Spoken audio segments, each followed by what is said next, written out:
अस्सलाम वालेकुम। आज मैं जिस टॉपिक के बारे में बात करने लगी हूँ वो है सीड साइक्लिंग, जो कि हार्मोनल रेगुलेशन के लिए यूज़ किया जाता है। उन ख़वातीन को दिए जाते हैं जो अपने हार्मोन लेवल्स को रेगुलेट करना चाहती हैं, या उन ख़वातीन को दिया जाता है जो कंसीव करना चाहती हैं।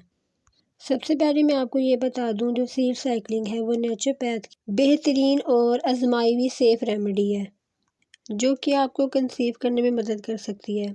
अगर आपका प्रॉब्लम प्रोजेस्टेरोन और एस्ट्रोजन की जो डिस्टर्बेंस है उससे रिलेट करता है, तो बहुत चांसेस है ये आपकी मदद कर सकता है।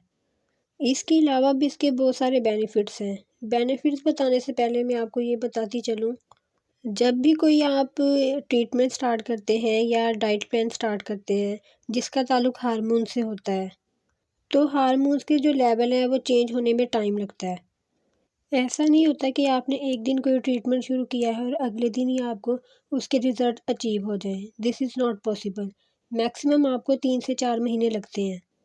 जब आप डाइट के थ्रू, नेचुरोपैथ के थ्रू हार्मोन का ट्रीटमेंट करते हैं, वो चाहे हार्मोन इश्यू डायबिटीज़ से रिलेट हो, या वो फीमेल इश्यू से रिलेट हो, या फिर जो सेक्स हार्मोन है मेल फीमेल से रिलेट क्यों ना करता हो, या फिर किसी भी चीज़ से एसोसिएट हो। वो सारी ख़वातीन जो कंसीव करना चाहती हैं, इनफर्टिलिटी के जो बहुत सारे काज़ेज़ होते हैं जो कि हार्मोन से रिलेट करते हैं। ये जो फीमेल हार्मोन्स होते हैं प्रोजेस्टेरोन और एस्ट्रोजन, ये बहुत सारे लेवल पर आपके रिप्रोडक्टिव सिस्टम की हेल्थ पर और जो कंसीव करने की एबिलिटी है उसे अफ़ेक्ट कर सकते हैं। इसके अलावा जो ओवरीज़ हैं उनकी जो डेवलपमेंट है उस पे भी अफ़ेक्ट कर सकते हैं। ओवरीज़ के अंदर जो एग बनना होता है, उसने राइप होना होता है, उसने रिलीज़ होना होता है। इन तमाम चीज़ों पे भी अफ़ेक्ट कर सकता है। अगर वो टाइम पर राइप भी हो गया है और रिलीज़ भी हो गया है, फर्टिलाइज़्ड भी हो गया है स्पर्म के साथ, ये इस चीज़ को भी अफ़ेक्ट करता है कि यूट्रस के अंदर इम्प्लांट किस तरह से हुआ है। अगर वो इम्प्लांट हो गया है, यानी वो बच्चा कंसीव भी हो गया है बच्चादानी में, क्या उसकी कंसेप्शन हेल्दी है?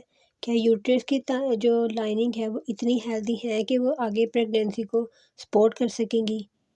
तो ये तमाम चीज़ें प्रोजेस्टेरोन और एस्ट्रोजन के जो लेवल हैं उससे रिलेट करती हैं। तो क्या ये हम फूड से अपना जो लेवल है इसे बैलेंस कर सकते हैं? जी हाँ, हमारे पास ऐसी खुराक मौजूद है जिससे हम लोग अपने प्रोजेस्टेरोन और एस्ट्रोजन के लेवल को रेगुलेट कर सकते हैं। तो अब बात करते हैं सीड साइक्लिंग की। सीड साइक्लिंग में 4 तरह के जो सीड्स होते हैं वो यूज़ किए जाते हैं। जैसे कि नाम ही इंडिकेट कर रहा है, ये पूरे साइकिल को रेगुलेट करेगा, यानी आपने इसको साइकिल में यूज़ करना है। जो सीड्स आप सीड साइक्लिंग में यूज़ करते हैं वो है हमारे पास फ्लैक्स सीड्स, जिनको आप अलसी के बीज कहते हैं। पंपिंग सीड्स, जिनको आप कद्दू के बीज कहते हैं। ये जो फ्लैक्स सीड्स हैं और पंपिंग सीड्स हैं, ये आप फर्स्ट फेज़ में यूज़ करते हैं। और दूसरे आपके पास सिसमिन सीड्स होते हैं जिनको आप तिल कहते हैं। इसके अलावा सनफ्लावर सीड्स होते हैं जिनको आप सूरजमुखी के बीज कहते हैं। ये दोनों जो हैं आप नेक्स्ट फेज़ में यूज़ करते हैं। फ्लैक्स सीड्स और पंपिंग सीड्स ये हमारे प्रोजेस्टेरोन लेवल को रेगुलेट करते हैं, जबकि जो सिसमिन सीड्स हैं और जो सनफ्लावर सीड्स हैं, ये भी प्रोजेस्टेरोन लेवल को रेगुलेट करते हैं, लेकिन नेक्स्ट फेज़ में। यहाँ पर मैं आपको क्लियर कर दूँ ये फ़ेजेस क्या हैं, मैं ये क्या बात कर रही हूँ। ये बताने से पहले मैं आपको ये क्लियर कर दूँ, जो मेंस्ट्रुअल साइकिल होता है ये 3 फ़ेजेस का होता है। पहला फ़ेज़ उसका फॉलिक्यूलर फ़ेज़ होता है, दूसरा फ़ेज़ उसका ओव्यूलेशन फ़ेज़ होता है, तीसरा फ़ेज़ उसका ल्यूटेर फ़ेज़ होता है। जो फॉलिक्यूलर फ़ेज़ है इसमें एग ने राइप होना होता है ओवरीज़ के अंदर। इसमें क्या होता है, एस्ट्रोजन का लेवल ज़्यादा होता है। जो हमारे पास ओव्यूलेशन फ़ेज़ है आपका, जब ओव्यूलेशन फ़ेज़ आता है तो एफएसएच और एलएच के लेवल तो ऊपर जाते ही हैं, साथ एस्ट्रोजन के लेवल भी ऊपर जाते हैं। ओव्यूलेशन होते ही एस्ट्रोजन के लेवल नीचे आना शुरू हो जाते हैं, और जैसे ही एग रिलीज़ होता है तो हमारा तीसरा फ़ेज़ फाइनल फ़ेज़ स्टार्ट हो जाता है, जो कि आपका ल्यूटेर फ़ेज़ है। इस फ़ेज़ में क्या होता है, जो प्रोजेस्टेरोन है उसका लेवल ज़्यादा हो जाता है, लेकिन यहाँ पर एस्ट्रोजन और प्रोजेस्टेरोन का जो रेशियो है वो मेंटेन होना बहुत ज़रूरी है। अगर ये यूट्रस फ़ेज़ में डिस्टर्बेंस हो जाए तो जो बच्चा होता है वो यूट्रस में हेल्दी तौर पर कंसीव नहीं हो पाता। जो आपका एम्ब्रियो है वो इम्प्लांट हो ही नहीं पाता। जो एंडोमेटीरियल लाइनिंग है यूट्रस की, वो इतनी स्ट्रॉन्ग ही नहीं होती कि वो कंसीव करने को सपोर्ट कर सके। अगर कभी हो भी जाए तो आगे जाके बहुत ज़्यादा कॉम्प्लिकेशंस होते हैं, इवन कि अबॉर्शन हो जाता है। अब आपके पास सीड्स क्या करते हैं? फेज़ 1 में जो आपके पास सीड्स हैं वो है फ्लैक्स सीड्स। फ्लैक्स सीड्स में क्या होते हैं? फाइटोएस्ट्रोजेंस होते हैं और प्लांट लिग्नेंस होते हैं। फाइटोएस्ट्रोजन वो एस्ट्रोजेंस होते हैं जो हमारी बॉडी के नेचुरल एस्ट्रोजन को मिमिक करते हैं। हमारी बैड लाइफ़स्टाइल की वजह से, हार्मोनल डिस्टर्बेंस की वजह से हमारी बॉडी में रॉन्ग एस्ट्रोजन बनना शुरू हो जाते हैं। हमें इनकी ज़रूरत नहीं है, जिनको हम ज़ीनो एस्ट्रोजन कहते हैं। ये उनको भी वॉश आउट कर देते हैं। फ्लैक्सीड जो है ये प्रोजेस्टेरोन के लेवल को रेगुलेट करती है। इसके साथ-साथ इनमें ये भी एबिलिटी होती है, ये सिर्फ़ एस्ट्रोजन के लेवल को इंक्रीज़ ही नहीं करती, मैंने आपको यहाँ पर कहा है ये एस्ट्रोजन के लेवल को रेगुलेट करती है। यानी अगर आपके पास एस्ट्रोजन के लेवल ज़्यादा हैं तो इन्हें कम कर देगी, अगर आपके पास एस्ट्रोजन के लेवल कम हैं तो उन्हें बैलेंस कर देगी। दूसरी चीज़ जिसका मैंने नाम लिया है जो फ्लैक्स में मौजूद है वो है प्लांट लिग्नेंस। ये जो प्लांट लिग्नेंस हैं, ये भी प्रोजेस्टेरोन के जो फंक्शन है उसे परफॉर्म करते हैं, यानी ये भी बॉडी में एस्ट्रोजन के लेवल को रेगुलेट करते हैं। दूसरा सीड जो हम फर्स्ट फेज़ में यूज़ करते हैं वो है पंपिंग सीड्स। पंपिंग सीड्स में क्या होता है, उसमें ज़िंक होता है। ज़िंक हमारे पास प्रोजेस्टेरोन लेवल को रेगुलेट करता है। नेक्स्ट फेज़ में इंटर होने से पहले वो एंड वाले फेज़ में ल्यूटर फेज़ में इंटर होने से पहले उस टाइम हमने इसे प्रिपेयर करना होता है। अब दूसरे फेज़ में हम सनफ्लावर सीड और सिसमिड सीड्स यूज़ करते हैं। जो सनफ्लावर सीड्स हैं वो क्या करते हैं, उनमें मौजूद होता है विटामिन ई। ये विटामिन ई प्रोजेस्टेरोन लेवल को इतना हाई रखता है कि ये हमारी यूट्रस की जो लाइनिंग है वो आपके पास एम्ब्रियो को सपोर्ट कर सके। और जो सिसमिड सीड्स हैं उसके पास होते हैं पॉलीफेनोल्स। पॉलीफेनोल्स क्या करते हैं, मैंने बात की थी कि प्रोजेस्टेरोन और एस्ट्रोजन का जो ख़ास रेशो है वो मेंटेन होना ज़रूरी है। अगर ये मेंटेन ना हो तो कॉम्प्लिकेशन आगे हो सकते हैं प्रेगनेंसी में। तो ये यहाँ पर प्रोजेस्टेरोन और एस्ट्रोजन के लेवल को बैलेंस रखता है। इसके अलावा जो फ्लैक्स सीड्स होते हैं और पंपिंग सीड्स होते हैं वो आयरन में रिच होते हैं। उनमें ज़िंक होता है, मैग्नीशियम होता है और भी बहुत सारे मिनरल्स होते हैं जो कि एग की प्रोडक्शन के लिए बहुत बेनिफिशियल हैं। आपके हेल्दी फॉलिकल्स की डेवलपमेंट को प्रमोट कर सके, हेल्प करता है कि वो टाइम पर रैप्चर करे और जो टाइम है एग का रिलीज़ होने का वो उसी टाइम पर रिलीज़ आउट करे। क्योंकि एग का टाइम पर रिलीज़ होना कंसेप्शन के लिए बहुत ज़रूरी है। अब बात करते हैं आपने इन सीड्स को इस्तेमाल कैसे करना है, किन दिनों में इस्तेमाल करना है और किन लोगों में इस्तेमाल नहीं करना।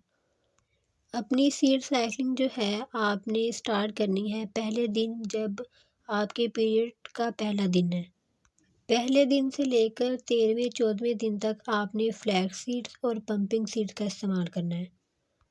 13वें-14वें दिन से लेकर 28 दिन तक जो नॉर्मल साइकिल पीरियड होता है वो 28 दिन का होता है। यानी आपने पीरियड के आखिरी दिन तक अगले जो 2 सीड्स हैं वो आपने यूज़ करने हैं। यानी सनफ्लावर सीड और सिसमिड सीड्स यूज़ करने हैं। वो ख़वातीन जिनके पीरियड स्टॉप हो गए हैं या वो ख़वातीन जिनका मेनोपॉज़ फेज़ चल रहा है, वो चाँद के साइकिल के हिसाब से चलेंगी। यानी चाँद की पहली डेट पहले दिन से वो कैलकुलेट करना शुरू करेंगी ताकि उन्हें आसानी हो। या आप जब भी स्टार्ट करना चाहें आप जो डेट है वो कहीं पे राइट अप कर लें ताकि आपको भूले नहीं और आगे आपको मुश्किल ना हो। अगर आप ये साइकिल गर्मियों में स्टार्ट करना चाह रही हैं तो ये मैं आपको बता दूँ जो सीड्स हैं इनकी तासीर गर्म होती है। अगर आप ये गर्मियों में स्टार्ट करना चाहती हैं तो आप इन सीड्स के साथ कुछ ऐसा लें कि वो आपके जो बॉडी है उस पे इफ़ेक्ट ना करे। तो आपने पहले फ़ेज़ में 7 दिनों की रेसिपी बना कर रख लेनी है। याद रखें सीड जो कि आपने ये चारों के चारों यूज़ करने हैं वो फ्रेशली ग्राइंड होने चाहिए और इनको ज़्यादा अमाउंट में स्टोर नहीं करना।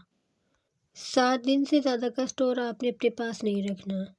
आपने क्या करना है, अगर आप ये गर्मियों में स्टार्ट करना चाह रहे हैं तो आपने 5 टेबलस्पून फ्लैक्स सीड्स के लेने हैं, 5 टेबलस्पून आपने पंपिंग सीड्स के लेने हैं, उसके अंदर आपने 5 टेबलस्पून ड्राई कोकोनट लेना है, उसके अंदर आपने हाफ़ टेबलस्पून इलायची लेनी है और 1 टेबलस्पून आपने सौंफ का लेना है।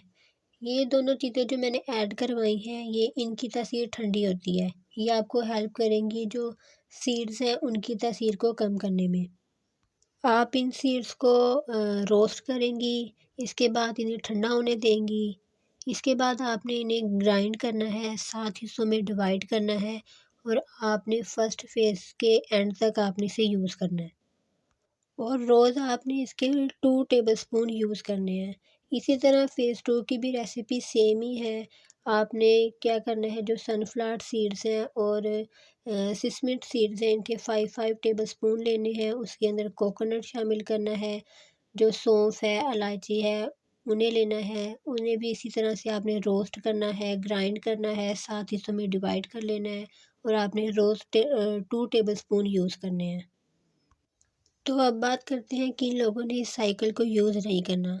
वो ख़वातीन जो ऑलरेडी प्रेग्नेंट हैं, वो इस साइकिल को यूज़ नहीं करेंगी, या वो लोग जो जिन्हें इन सीड्स में से कोई भी सीड से एलर्जी है, वो भी इस साइकिल को यूज़ नहीं करेंगी।